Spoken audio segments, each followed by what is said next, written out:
This is the Michael Bryan Show.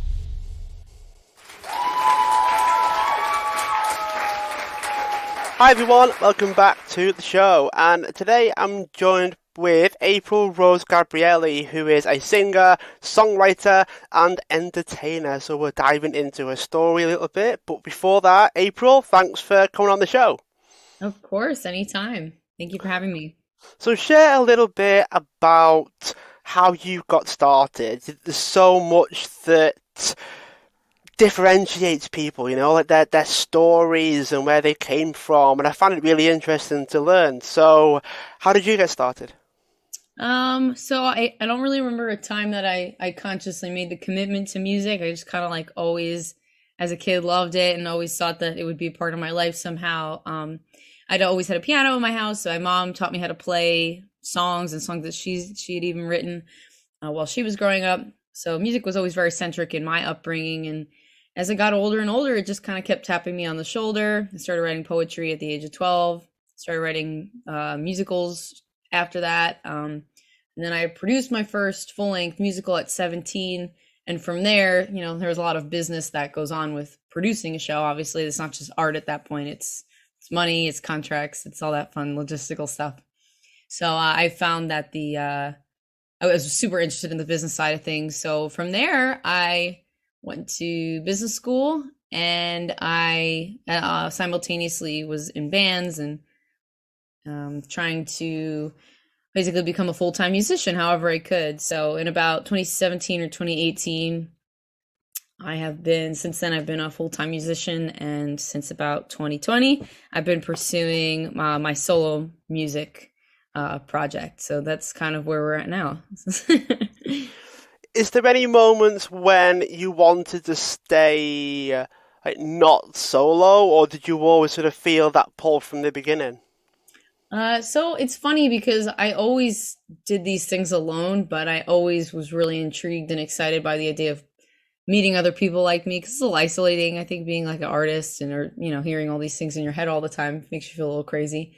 But it was cool to always connect with different people and play in bands. So I actually started playing on stages, at least in bands, as far as bands are concerned, with other people. My brother is a fantastic drummer, so my first bands were with him. I actually joined his bands. So I kind of couldn't avoid that one, but I kind of actually started with bands, and then just as time went on, it's hard to keep a 5-piece band together and different kinds of bands together and keep the momentum going and find a shared vision. But I knew no matter if it was with 100 people or just by myself, even if I'm the only one that believes in me, this is just what I like to do. And I really, I am stuck with it at the end of the day. So I just want to do what I want, Yeah, I mean, yeah. It makes sense. Did you ever have any, not arguments, but did you ever have disputes that made you feel like you could do it better on your own? Oh yeah, definitely. And I think that's a matter of just like the human ego being like, well, if I did it, then, because you can fantasize about or romanticize about how you could have better done something in hundreds of situations. Even after we break up with a boyfriend or a girlfriend, we think, oh, well, if they didn't do this, I would have been better, or like I could have done this better. But in the moment, things are things, and that's just the way it pans out. But yeah, of course. And it's really hard to, it's when the band is also like a family affair and you respect the people you're around, it's really hard to be like, if you weren't here, I could do this, because quite frankly, I can't play the guitar like my guitarist, who still works with me now. I can't even play 2 drums. My brother can play drums like a maniac. So anybody I've ever been in a band with, and my buddy Matt, who's a fantastic bass player and engineer, these are people that I've learned from. So, I mean, I can't do those things. So it's really hard for me to say, yeah, I could do it by myself. But I definitely know that, I was in a lot of different groups with a lot of leaders. And I think sometimes it's better when there's one leader, or the leadership is what's that word? Distributed in such a way that everyone feels like they've got an equal stake and passion in the project. But that's a really hard balance to find. It's like any healthy relationship. You both have to really, it takes 2 to tango, or 5 or 6 or whatever. Is it ever important to actually structure that in a particular way? So you mentioned like trying to find all the right pieces to go together? Do you ever find that it's better to have a couple of people that are happy for everyone else to make all the decisions, and you find that they actually work better than someone that's always trying to decide for everybody else? Yeah, it's funny because I don't know if there's one right way to do it because in discovering and meeting all these different bands and musicians, like everybody has their own way of doing it. There's definitely proven things that work, but there's things that work for certain situations. Like I am doing a solo project musically right now, but I've never been involved with more people, like that I've been working with. Like I have a manager, I have a label with people there, and I have co-producers and all. I mean, I could work with anybody musically, so this like opens the door to like hundreds of different people. So I mean, I'm working with a lot of different people. But I think, yeah, I mean, there's like everybody's balance is different. I think there's some people in the group that kind of don't care, but they always do. Musicians are very particular. They care about their craft. They want to be represented the right way. And also undoubtedly, I would say for most artists, it's emotional. So anything that's emotional, they're going to want to have, some sort of say in the way it's represented, because that's where our vulnerabilities sort of like lie and present themselves. So yeah, I mean, things work differently for everyone. I'm kind of like I'm always just been more comfortable in the front, like in college classes, that they're like, who wants to hand out papers, who wants to be the leader of the group, who wants to do this, who wants to be, I'm like, just me. I don't want anyone else having to do this. Just let me do it. I don't know why I don't even really see myself as a super extroverted person a lot of the time, but I definitely am always the first to volunteer or be in charge. I'm not really quite sure why. It's just where I'm comfortable. You mentioned that you were 17 when things got serious, I guess. Is that inclusive of education? Like, how did you balance music, being an artist, being a highly creative person to be able to do this at a reasonably young age? How did you balance that with studies? I just did what I needed to do to get by. I don't know if I did. Honestly, I try to continue to be this way. I was very blissful. When you're that passionate at such a young age, you're very blissful. You're really just doing by whatever means necessary to get it done. And I mean, quite frankly, at the age of 12, I thought school was totally a scam.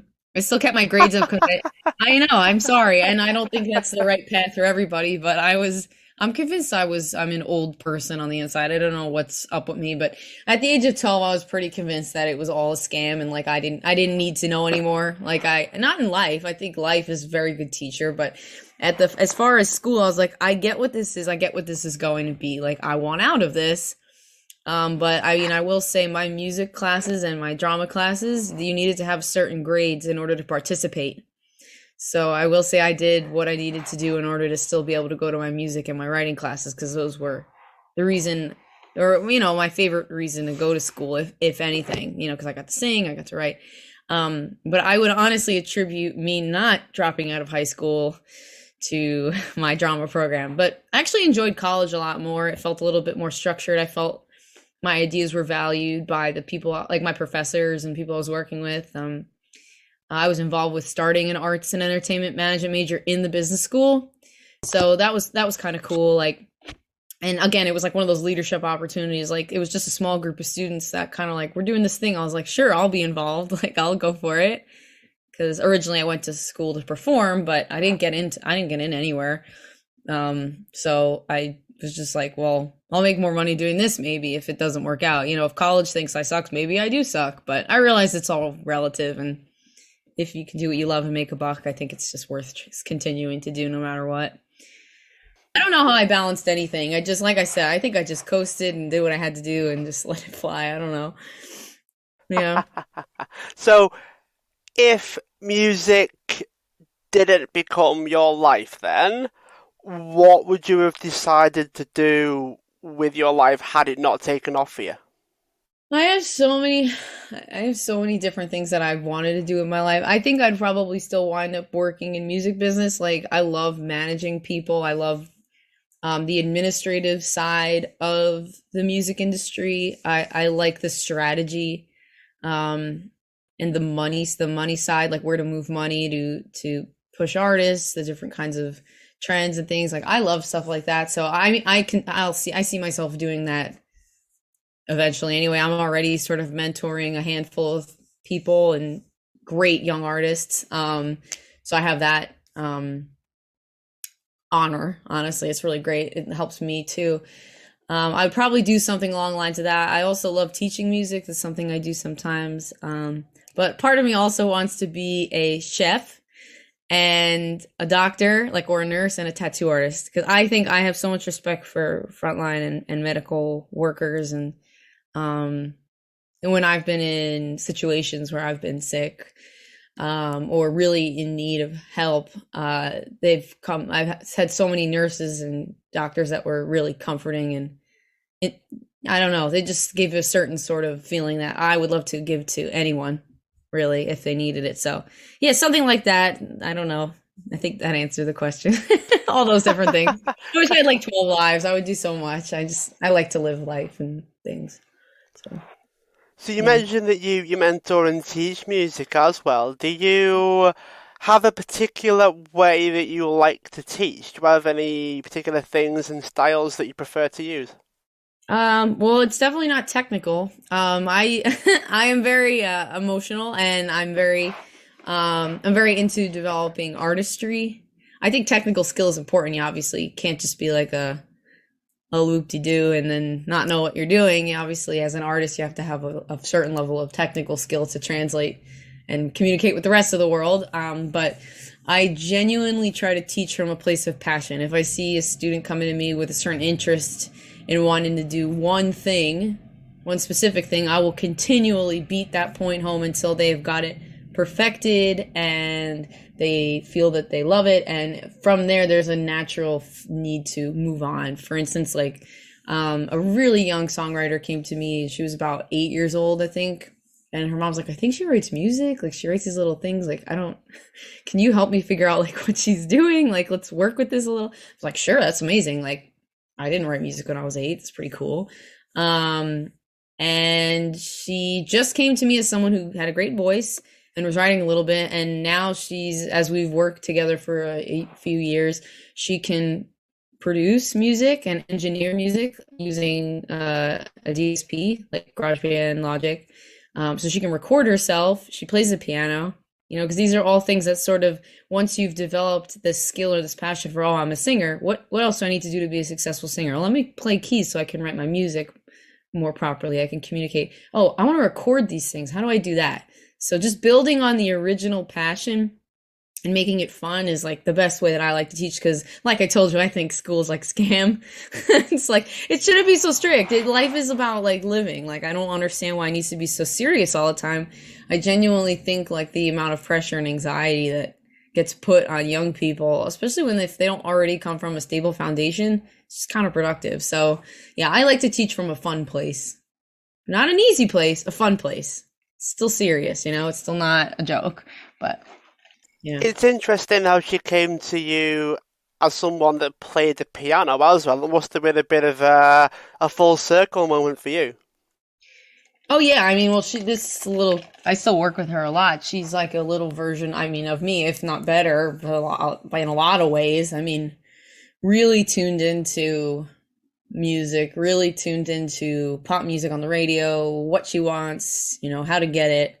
Yeah, it's really cool to kind of see somebody that exists like that in the world, and knowing where I would have wanted help at that age and being able to connect those dots. Like, that's like in the management world too. I love to help people get over things they could otherwise be spending years on, and they could just get through it, get to the right spot, and be more successful, so.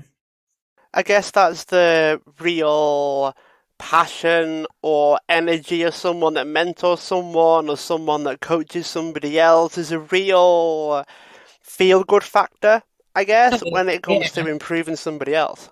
Yeah, and I find that I learn a lot from mentoring and teaching too. I mean, yeah, even just in the way that I write my own music or the way that I communicate with other people, and teaching young people is just the best, because they remind you how simple life can really be. And not even just in the fact that they don't have jobs or responsibilities or anything, but in the perspective of life and how simple It really is. But, when, as you grow older and things happen to you and different ideals are set in your mind, or you think you're stuck or you're not, like, I always try to refer back to that childlike perspective, and teaching really always, I'm a little spiritual in that regard. Like, I feel like it always gives me the right reminders when I need it of, like, life is simple. Have a laugh. Like, it's all good, So Is that something that you tend to live by as well? Sort of like a live and let live kind of approach? definitely, definitely. I really think we would all be better off if we just live and let live. It's just as you said, like, don't hurt anybody, be kind, let people have their feelings, you have yours. And just I wish people like talked more and spoke more with less judgment, and not necessarily acceptance. Like, I don't have to agree with everybody. I don't have to agree with what everyone's saying, or we don't all have to always be on the same page, but I feel where we should be on the same page is being able to agree to disagree. As long as nobody's being hurt. There's always obviously fine lines in what hurts others versus what doesn't, but yeah, live and let live. Absolutely keep it simple, and let people be themselves. Let people have dignity and humanity like they deserve. It's interesting that you actually brought up agreeance versus acceptance. Talk to us a little bit, just so people listening can get a better handle on where you draw the line between accepting people versus agreeing with people. Well, I'm not a guru on it, but I mean, in just speaking freely, I think you have to really dig deep sometimes to understand maybe why you disagree with somebody, and why you're not actively listening, versus it seems like you're actively defending. So it's like, listening doesn't hurt. Listening doesn't infect you. You have to have a strong sense of self in order to listen, I think. So, I think that's a form of acceptance. Just listening. You're already accepting someone's expression of self. You don't have to agree with that expression of self. Even that's like one step closer to being able to become closer and more understanding with another human life, is just giving them that platform to speak on it without becoming angry or aggressive, and, ask questions, keep your tone to a certain, calm way, I think. But we don't have to agree with what everybody's saying all the time. Like, there's definitely a lot of things I disagree with, but Yeah. for me to, and there's definitely, I definitely butt heads with people on things all the time. I'm like totally a contrarian with like a lot of things that maybe I'm missing out on something. Maybe I don't get it. But that's fine. I don't want to hurt anybody, and I don't believe that people believing the opposite thing of me is going to hurt me at this time. And in my immediate circle, my immediate 100-foot radius, I look around me and I'm like, okay, I'm fine right now. So there's no reason for me to feel endangered at the moment, So I think, like, yeah, it's definitely hard to draw a line between acceptance and agreement. But again, I think the bottom line there is just listening. I think that's where we can all develop our boundaries, I guess, in listening. So I think it would definitely prevent a lot of the issues that come up if we put a bit of extra time and energy to us trying to understand the other person. And when I've had conversations in the past, it's always gone down the realm of we're more likely to get along if we disagree. That's one of the core sort of ways that we do get along, because we can't force people to believe the same things that we do, but it's our ability to not let it affect us as much, not let the other person have too much influence over the way that we think and the way that we live our lives. That's how we get along, because nothing I really think matters so much that I think somebody should believe the same things that I should. right. And I think that's a big part of it. It's everything could change in 20 years. The whole world could be completely different, 20 minutes even. It's like, yeah. And yet we're the ones that are holding on to what happened 20 years ago and the way that things should be, and the world's completely different. I think there's a real sense of the only way we can really get along is to listen to the other person. And Yeah.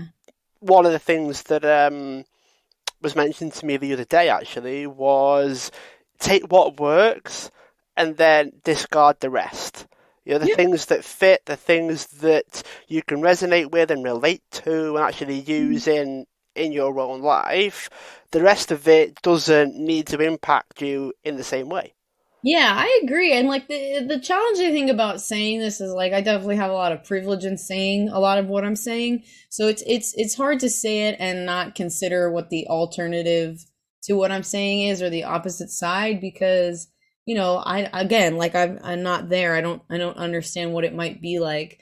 So with that said, like I mean there's been a lot of really productive movements in history or conversations that have sparked really positive forward motion for a lot of different causes. So I think it's really important to, keep talking but again, I really don't think those kinds of things would have happened if someone wasn't like, "Hey, let me listen for a second."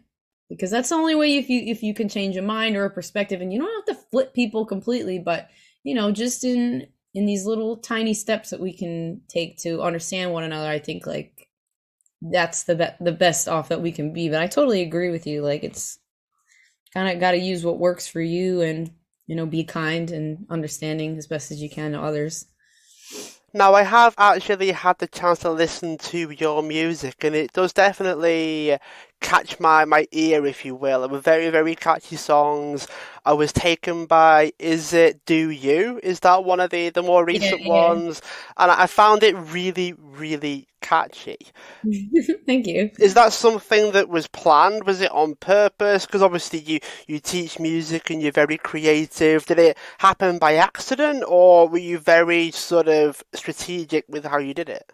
Yeah, yes and no. I mean, I was harping on that one phrase, "do you?" a lot. So I was really just singing it out loud with the different notes.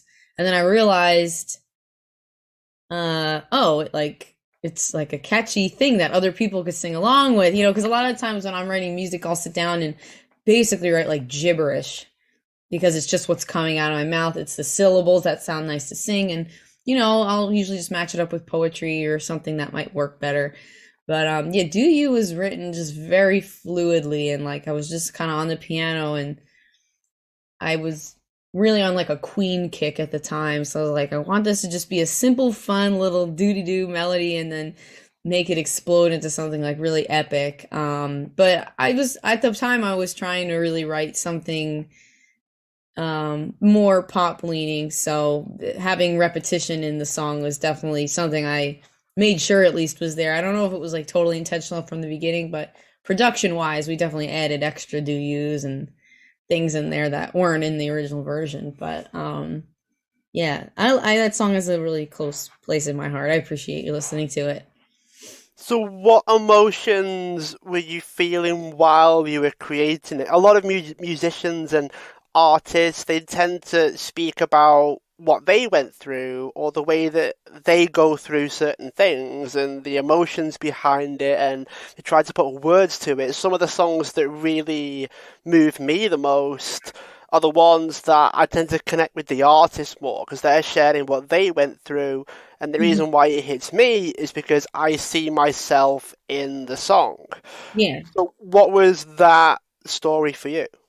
I'm the same way with artists actually, by the way. If I can't like totally align myself with the song, I'm like, I don't get it. But I'm the same way. I always like put myself, I'm like, she's singing about me or like this is my life.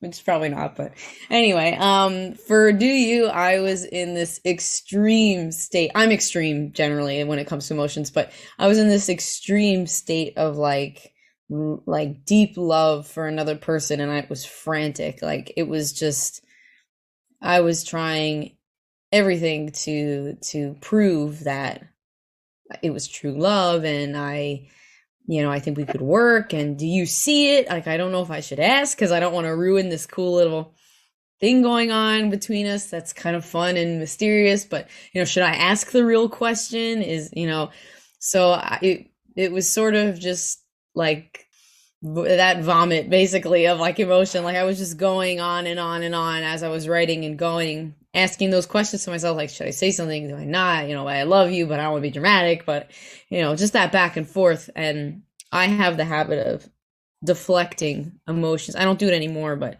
if you expect for someone to know how you feel, you need to tell them. They won't guess. They can't know. I've always been on this thing of like, why don't you know exactly how I'm feeling? You're like, why don't you know?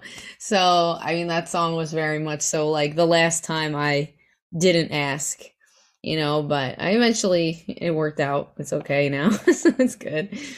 It's all good. But yeah, that's kind of what happened there. It was a big ball of emotions, love emotions. I've also found it similar to like writing as well, whether it's like journaling or the books that I've written. I felt some kind of cathartic moment while I was writing it, especially if you go through the brain dump, if you will, or as you said, like emotional vomit when you first start Yeah. writing the song, and then it tends to make sense when you go over it and you sort of overplay your hand a little bit on some of the emotions, so you try to rein it in slightly so it makes a little bit more sense for people to actually consume this thing. Sometimes Mhm. I've written things or I've recorded things and I go, probably not exactly consumable the way that it is right now. I've kind of overdone it a little bit and no one's really going to understand what's going on. Do you ever get that where you sort of put it on the page, if you will, or you type it on the keys and maybe I should keep that one to myself? Right. I felt that way about Do You. I was really, because that was my first single that I put out with my new publisher, new label, and like the whole new team. So this was like, step one but also the end of a lot of steps. So it was like a really big turning point, and I was really scared. Like I spent so much time producing that song because I was so nervous that no one was gonna get it. But a lot of people really did. It's funny because I was like, they're not gonna get the happy parts of this song, because at the end of the day, it was really like a celebratory thing. Like the end of it is celebratory. But I was shocked that a lot of people had reached out to me like, "Oh my God, this is a great love song. I want to play this at my wedding," or "Oh my God, this makes me feel like how I felt about my current partner," and all these different things. Like people would reach out to me and they really understood it, but I was so worried because this was very much so me in a real way. There was nothing about there's no one lyric in that song that I was like, I don't like that they're all such true statements and true emotions that I went through multiple times. So yeah, to put it all out there, it's kind of like the, oh, maybe I shouldn't moment, but I will say when I have those moments and then I do it, they do well. They do well because I think it's like it's honest, and which it's scary. I don't really prefer that. Like I'm not like, a lot of people are very, very honest, especially on social media, like a little too honest. Like I don't want to really know a lot of what people tell me by force on social media, but like I don't care if like it's like the fourth anniversary of your cat's death. Like I'm sorry, but like it's not really something I can help you with, and like even if you put it, whatever, just shit like that. But like a lot of people share a lot of different things, so I always worry that I may be crossing that boundary that I find really self-absorbed. But I just try to reserve it to my music, and people can listen to it or not, and I'm just happy to make it. So I just do that and hope for the best. I've also had a lot of similar experiences with being vulnerable myself. As in, the more vulnerable I am, the scarier it is. But then, because other people relate to it a lot more, it does better in terms of like what the response is compared to something that's a bit more, I suppose, polished or sanitary as well. Speak to the vulnerability aspect. Speak to the power of showing up more vulnerable, like warts and all, as they say. Yeah, yeah. I mean, I agree, and I think like I've been reading the last couple of years, reading a lot more poetry, and something that a lot of contemporary poets have been doing is just like this outpouring of they're so smart, like linguistically, they choose their words so well, but they're such simple words, and the honesty and there's no question in what they're talking about. It's honest, it's there. It's a real situation. It's a story. It's not all these frilly, long, confusing words like it. I think when you're more honest on a more human level, it makes your art more accessible. So I think it's more almost like more appealing to the masses because it's like something that, more people can understand no matter where they're at. Child, adult, rich, poor, this side of the world, that side of the world, So yeah, I think honesty makes things accessible, and it goes back to just living and let living and being just on that real level. Do you ever find that maybe you start a song, maybe you start putting something together, and it doesn't quite feel honest enough, and then you've had to restart it or make some changes? Have you ever had that?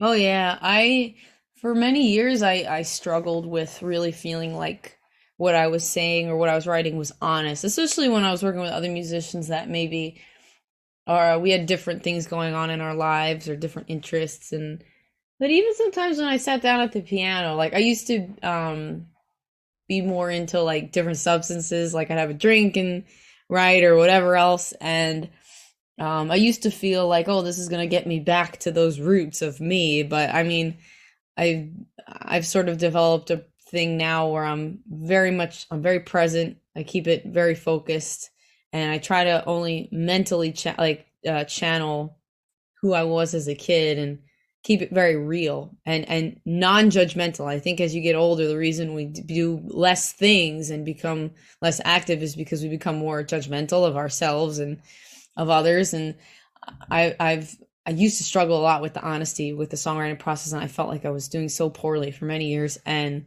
the more that I've been able to tap into the authenticity of what I once felt and what I still feel on that base level, it's been really successful for me. Like I feel it's been fulfilling as well as commercially accepted. So it's nice. So Yeah. did you try just like alcohol, or did you experiment with like psychedelics and things as well? I never got to psychedelics, so I'll tell you quickly. I was diagnosed with epilepsy about a year ago. So that's a neurological condition, and I was in and out of the hospital for about 6 months last year. So I was referring to doctors and nurses earlier in our conversation. So I was bedridden and sick and whatever. So I'm unable because of medication I'm on and because of epilepsy just in general. I can't actually drink or do anything anymore. That even certain teas, certain vitamins, I actually can't have because it will upset the natural brain waves. So it will put me into an episode or something like that. So I've always been interested in those types of things, but I have a really interesting perspective on it now because like when I was really healthy and I mean I'm healthier now than I feel I've ever been, but when I was more like able-bodied and able to sort of experiment and have a little bit more fun than the sober person, I really took advantage of how my body continually would show up for me the next morning. Because it's like, like you could be out at a bar. I mean, this is when I was much younger, but you're hopping around at bars until like 4 o'clock in the morning. You barely ate that day, and you wake up and you're still like fresh faced and excited and ready to do it again. And it's like now, like I can't even have caffeine. Like I have to watch if I have to make sure I keep a strong eye on my Dunkin' person or my Starbucks person because I have to make sure it's decaf in that cup or I'll be in deep trouble, So it's funny, like, what a beautiful and delicate balance your body actually has. And it's, I think like I'm not delegitimizing any sort of substance whatsoever. And I think it works for some people, but for me, I feel like you have a lot of what you want already inside of you. You just have to do more work I think for me, this is totally just my perspective. You have to do a little bit more work when you're sober to get there. Because I also think too, when you're drunk or high or whatever, there's a perception that you're there, but you're not.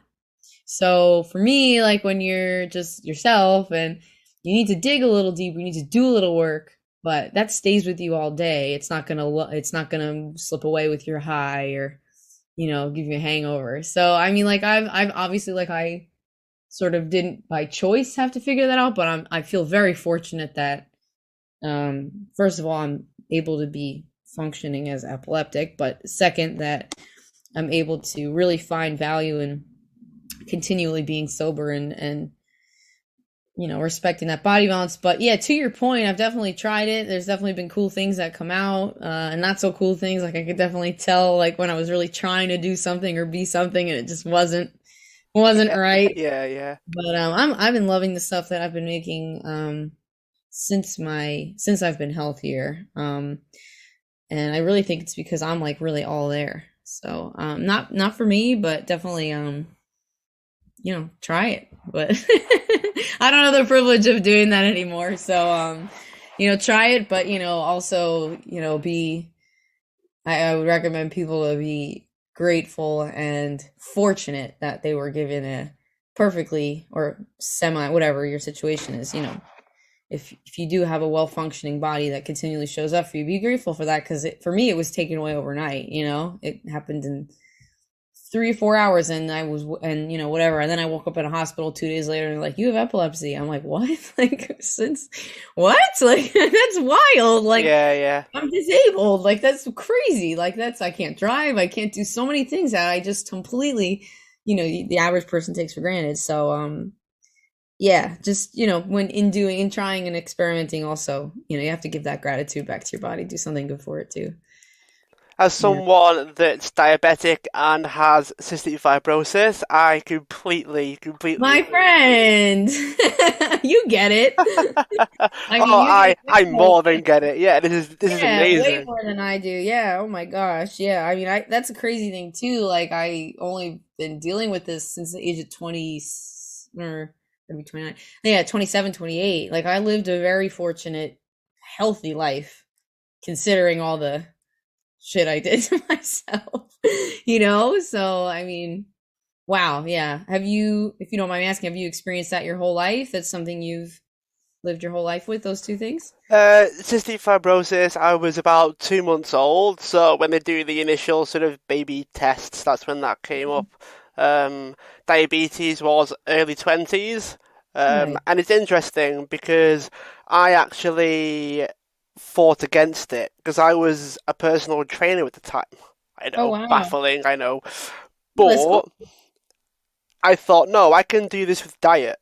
Like, I know what I'm doing.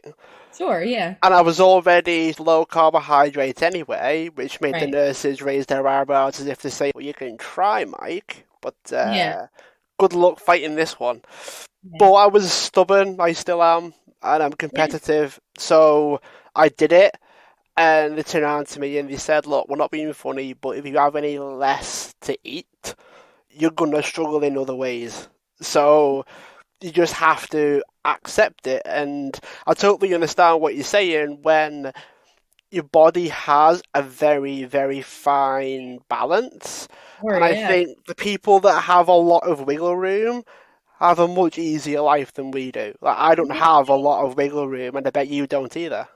Yeah, it's funny because like I don't really think people even understand. Like, as I actually just toured for the first time since COVID for 3 weeks, and it was the first time I was sober for the entire thing. 'Cause, it's venues that give a band a drink or two.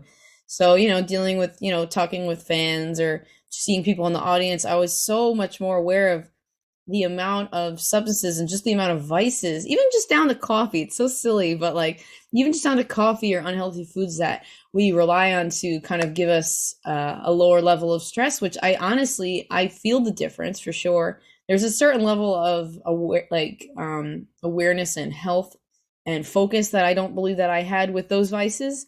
But I mean, we, like, as a society, I feel like run on these vices that we're not even, they're just so ingrained in our culture that we don't even realize, like you said, the wiggle room, you don't even realize the amount that your body is sustaining and correcting for you, in essence. And like when you have when you need to keep your body balanced and keep things in check and make sure I mean, I'm crazy. I'll take my medicine. They always say a big thing with epilepsy, you have to take your medicine on time. I'm taking that within a minute of my alarm going off. I'm like, everything stops, like it's like I'm sure you experienced something similar, like, and a lot of people don't understand that, but, or don't even know what it is that I have. It's so funny. I was like, oh, I knew what epilepsy was before I got it. So I just assumed other people do. And they're like, oh, so it's this, right? I'm like, no. They're like flashing lights, right? I'm like, no, that's only 3% of the population. No. So it's like all these different things. I'm sure there's myths and things that you have to constantly like slap away too when people ask you about your stuff. Well, Yeah. it's really interesting because I'm probably fitter than somebody without my conditions. Hmm. So, yes, there's a big difference, right? I mentioned the conditions, and people don't think I actually have the conditions. Right. But then when they see that the 3 hours of exercise that I do a day, and the fact that I have to eat most of my food when I'm exercising because it balances out the blood sugar, but then I need calories still, otherwise I can't function.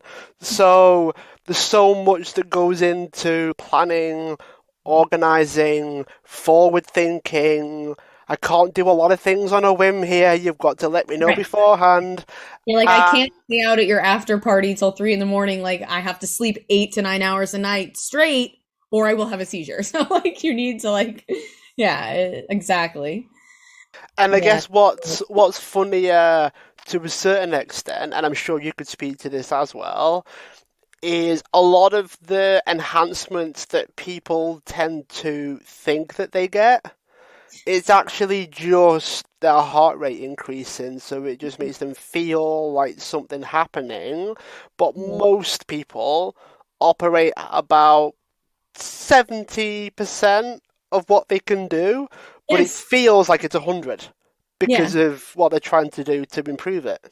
Yeah, no, it's funny that you said the health thing too, because I feel like I'm the healthiest I've ever been. I'm healthier than most of my friends, but I'm still really like trying to keep up with, everything. And I've not really been super vocal about it because I've been looking for a cure for I've only been 3 months seizure free at the moment. Like, I mean, and I've gone 6 months without having them previously, and then I had 6 months of them every month. So once a month, so and I'd have multiple at a time, so it was just like, I wasn't vocal about it. I was also putting out, my song, and it was on the Billboard charts. Like, I signed both my publishing and my record deals in hospital beds. Like, I wasn't telling anybody because there's obviously this facade. That's another reason I hate social media. This facade that you have to push, that it's like, oh, I'm fantastic and heart and free of all error and flaw. But and then there's that other side of it that's like showing things that are triggering or upsetting, like people in hospitals, or like somebody breaks their leg, they go, I'm in the hospital, feel bad for me. I'm like, I'm sure your leg hurts, but like, you're okay, dude. You're fine. Yeah. You're fine. Like, you're good. Like, just people want this weird attention for either being perfect or being entirely imperfect, and I just really feel like we're all in the middle, so it doesn't make any sense, the way it. Yeah, I was very quiet about it. I'm only really talking about it now since it's been about a year, and I feel healthy enough to talk about it too, because it used to be so. I'm sure you can understand. Really, it's really upsetting to think about at the end of the day that that's your reality. It is, and then what I think people tend to forget that we spend a long time. It was kind of like when I used to play basketball as well, and I'm not the Mhm. tallest guy in the world, right? I'd have to work twice as hard as the other people to be able to do what they can do. And it Mhm. feels the same way, but daily life. Like I've got Yeah. to do so much to be perceived, I guess, as able-bodied and able to do the things that I do. And it's like, yeah, but behind the scenes, I've got like hours a day where I'm just doing the boring stuff. Yeah. Yeah, and like I know, and I'm always thinking like, could I be more successful if I could, just be up for only like, if I only had to sleep a couple hours, like mentally and like as far as my passion goes, I could probably not ever sleep, but I'll be really sick if I don't, so it's like things like that. And I wish that I had the boosts of coffee sometimes and things like that. But I get boosts from other stuff now. It's just different. It's just recalibrating where your energy comes from and where your focus lies. But yeah, it's really thank you for sharing that. That's really interesting. It's always I won't say nice, but it's a little comforting to know that there's like other people operating in the world that aren't just hiding or scared or half dead somewhere, like like it's intimidating, even to like say anything about it. So it's nice when you meet people that might understand a bit of it. Yeah, that's part of why I started this show almost 5 years ago now, is I realised that no matter what people tend to share, there's a part of what I've been through in a lot of what other people go through. And it Mm. just allows that sense of safety, whether they know about it or not, because my head just sort of does this. It just nods as if to say, yeah, of Mhm. course, yeah. And they kind of look at me and go, how can you relate to this then? And I reel off, and it just, yeah, I've gone through something similar. Yeah, Yeah, yeah, yeah, and I mean, this is like a boatload of experience that I feel. I mean, what I've learned in this last year about so many things, I feel I haven't learned in 5 years of just kind of normal, mindless living. So, I mean, it's just, yeah, you never know what people have gone through, though. That's another thing. So, you gotta listen. So, you gotta listen. You gotta be patient with people. You never know. You never know what's going on behind the scenes. Easier said than done, but it's hard to, you know. it is. And I went through a bit of a phase. I don't know if you have or you may do. Who knows? This might be in your future. Mhm. But I went through the frustrated phase of they're dealing with their own stuff. I'm dealing with my own stuff, and I feel like I'm meeting in the middle and trying to Mhm. be like negotiating, flexible, and yet they're going 10% of the way and I'm doing 90% Yeah. of the way. And Yeah. I used to get frustrated by that because it was kind of, well, why? We've all got our own stuff, and I kind of feel like you're assuming everything's fine with me. Yeah. Right. Yeah. And I think it's easy for people to assume that, especially if, I mean, we're animals, we perceive things and then react based on that perception. So, yeah, like it's even hard for me to say sometimes I'm not okay or I'm, you know, I have to ask certain accommodations sometimes that I feel embarrassed to ask because at the end of the day, like I don't even view myself as disabled at times because the perception of that is so many other things that I don't deal with, So sometimes I'm like, I don't even perceive myself this way but I've definitely been in the situation with friends or family that have absolutely no clue, especially because they haven't gone through this whole year with me of like the type of exhaustion I experience and I mean, but I don't share it. It's not something I want to share. It's very personal, and the only person that's really seen it is my partner, who's been like my rock the whole time, like and so patient and so meets me at that middle point. He's probably the only one that really does now because of how complex day to day tends to get when you have I guess a chronic illness or whatever this special gift is. Special gift. Oh, I'm special. if only, if only. I know But you gotta make it that way as best as you can, but yeah. having said that, I mean, now, as of recording this, if it wasn't for my conditions, I would probably be worse off because I wouldn't have a motivation to Mhm. be fit and healthy, and I Yeah, wouldn't it's have amazing. a motivation to be Yeah, slightly more stubborn than average. yeah, and I applaud you for that because you can either take any sort of disadvantage or hardship you're handed and say, "Oh, I deserve that. I'm just gonna sulk and quit." But I agree. I mean, the motivation in being told no or being told, you're not gonna have it as easy as everyone else. It's like, oh, okay, watch me, like, So yeah, I agree. I agree with that totally. Exactly, and sometimes, when I was diagnosed with diabetes, that was a big turning point for me because I actually had a friend that had the same conditions before I was diagnosed, and he unfortunately passed away. So there was a part of me, he was only a year older than I was as well. So I went through the whole, if I had a year left, would I be happy with what I was doing?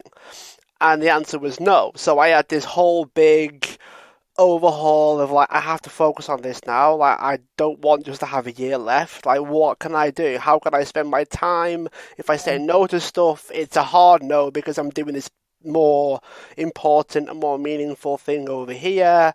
And then I read so many books that basically summed up as if you say yes to something, you're saying no to something else.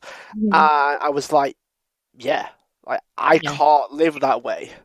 Yeah. So I just had this massive, within about a month, like I'd stopped everything, restarted my life, essentially kicked the plug out the wall and put it back in again, and the rest is history. And I think, Amazing. I mean, that's great that, I mean, it's obviously in sad circumstances, but yeah, I mean, it definitely, when you are faced with hardship, and it definitely makes you question, the good times that you do have, how are you spending that time? And I had that revelation recently, actually, because I was like, so many of my friends are just like making content for TikTok.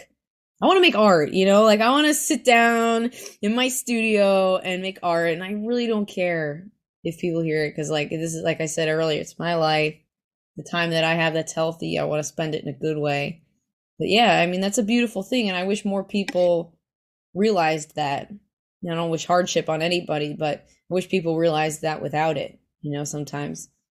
it's funny how valuable adversity can be, as long as it's, I guess, at the rate that the other person can handle it.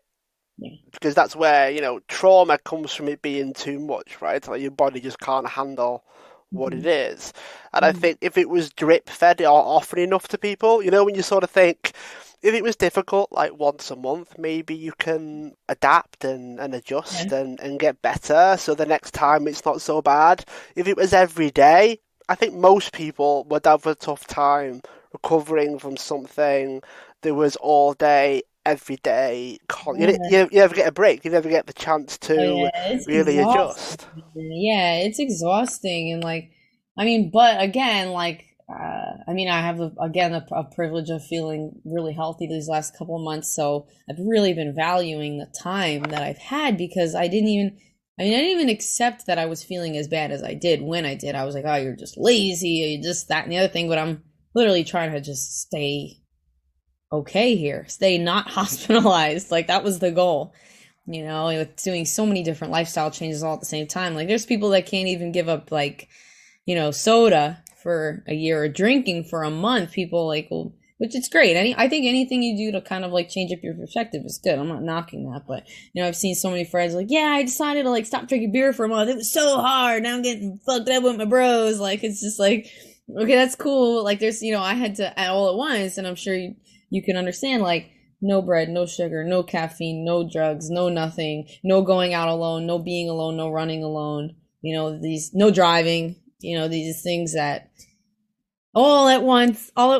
And then also I was in a new relationship at the time, and I'm like, I kept having to be like to my partner, I'm like, this isn't really who I am, like I'm sick right now. Like I'm not good. Like, so it was really hard to even maintain, not hard, but it was challenging to maintain a relationship and that communication when it's like they are still getting to know me.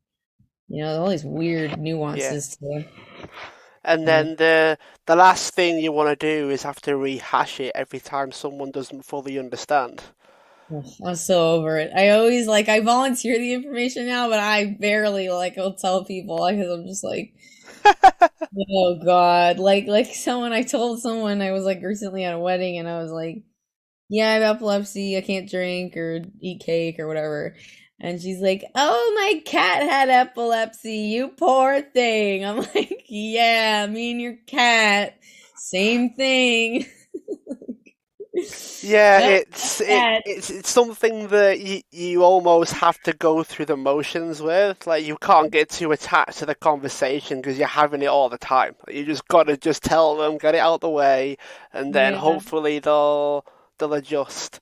What yeah. it does make me think of though is how do you, as someone that has to be so even, I guess, for want of a better expression, how do you get into the state of mind that you need to be in to be able to create and really dive into the emotional side of what you're creating? Uh, I mean, like it's been ever changing, especially this year. But I mean, a lot of the things I've been writing have been from that place of grieving or mourning or re-experiencing, as I've gotten better or gotten worse, and a lot of appreciation too. Like I feel like the way that I try to balance myself, though, I mean, you said it too, like healthy foods, lots of exercise, and definitely staying regimented, like having a schedule, getting up and going to sleep at the same time is very important. And always balancing hard work and focus with things that you really enjoy too. I didn't really have any hobbies, but when I became, other than singing and music, but when I became, a musician full time, I was like, oh my God, I don't have anything to do for fun. Like this is my job, so I don't have anything to do for fun. Like, so I read a lot now. I paint. I just mess around. I have a dog that I love so much. She's like my little angel that just makes me feel better all the time. So yeah, I think it's like and a lot of support. I really couldn't be so focused and motivated if I didn't have support of like a really amazing family, and then also just like group of people like business in my business that really just motivate me and say, hey, you're really great, keep going. Like, or wow, I can't believe you have this but can also do that. I'm like, yeah, I honestly don't know, but yeah, I just try to like stay organize my life, and it helps to, put energy in the right places. So Must have been a bit of a hockey stick moment for you where you had to do it all within a day or two, essentially, to, okay, I can't have everything all over the floor anymore. I need to put all the books in order, otherwise nothing's ever going to get done properly. my God, yeah, and like I'm definitely not organized, very naturally speaking. Like I'm definitely a mess, but I'm not anymore. I actually am really I used to, before the epilepsy, I was on a couple of other medicines, but I used to run out of the medicine all the time and then wouldn't get it refilled for days. Another advantage that I had that I didn't realize that, I was taking this risk that I really shouldn't have been taking. It's dangerous. But at the time, the medicine was like non-essential. I'll put it that way. Or vitamins even. And I used to miss the prescriptions or the doses like all the time. I just mess around, whatever. And to show you how much I've grown, I actually called the pharmacy yesterday and I was like, oh, I need to refill my prescription. And they're like, you refilled it. Like, we can't give you a new one until December 9th. She's like, why don't you go check if you have a new, bottle? And so I went into where I keep my medicines and I have like a full bottle stacked. I'm like, yes! I'm like, I'm so prepared. I'm so good at life now. Like, this is fantastic. like I used to be such a like, dud with that stuff. Like, like, oh, I'm so like, yeah, so I was like super over prepared for once. Well, not for once. It's been happening and I feel really great about that, but gotta keep it organized. Sometimes you don't have any other way, really. That's the only way Yeah. you can really get a hand on it, is to be organized. But what's next for you then? Like, what's the future like for April? Hoping keeping it healthy, keeping it strong. That's the first thing. And then I'm hoping in 2022 I have a lot of cool things on the horizon. New single coming out at the top of the year, which I'm really excited about, with the new music video I'll be shooting soon. As well as a EP, so like a small collection of songs, 4 or 5 new songs probably, and then I'm finishing that up, and then hopefully a full length by the end of the year. And at some point next year, also I've been sort of shooting, kind of casually shooting like a documentary or just like a journal of the year that I've gone through, with basically starting my music career and then getting diagnosed with epilepsy. And my partner's great. He always captures, real moments and just regular moments in our life. And we're hopefully going to be putting together a documentary and releasing it next November. So a year from now, I'd like to be sharing that story in a way that's educational and also motivational. I don't want to do it just like an Instagram post or something. So I want to put out like that as well. I'm hoping like those are kind of my goals for the next year. Music, and then what happened basically while all that music was being made. Awesome. And if people wanted to find out more about that, is it you on social media, websites? How can people find out more Yeah, about it? so you just my name is April Rose Gabrielli. So any social media I'm on, that's my full name, at April Rose Gabrielli or aprilrosegabrielli.com. I also have a mailing list you could sign up for if you go to my website, or if you go to any of my socials, it should be on there. But yeah, that's me. If you Google me, you'll find me. Something will pop up, I think, that you can contact me with. Awesome. And for those that are listening, if you enjoyed the episode, feel free to subscribe, leave us a review, tell us what you think. And I'm sure if you shared it on social media, tagging us. So I'm at the Michael Bryan on social media, and we've got April Rose Gabrielli as well. We'll see it, and we'll share the show as well, so you get some extra love from us. So April, it's been great to have you on, and I look forward to keeping in touch. Thank you. Same here. Thanks for having me. Just before you take off, if you'd like to join my inner circle, which is accountability, access to me, and you also get the chance to have exclusive interviews with my podcast guests. If you click the link in the description for the podcast, you get a 2-month free trial in the inner circle. I shall see you on the other side.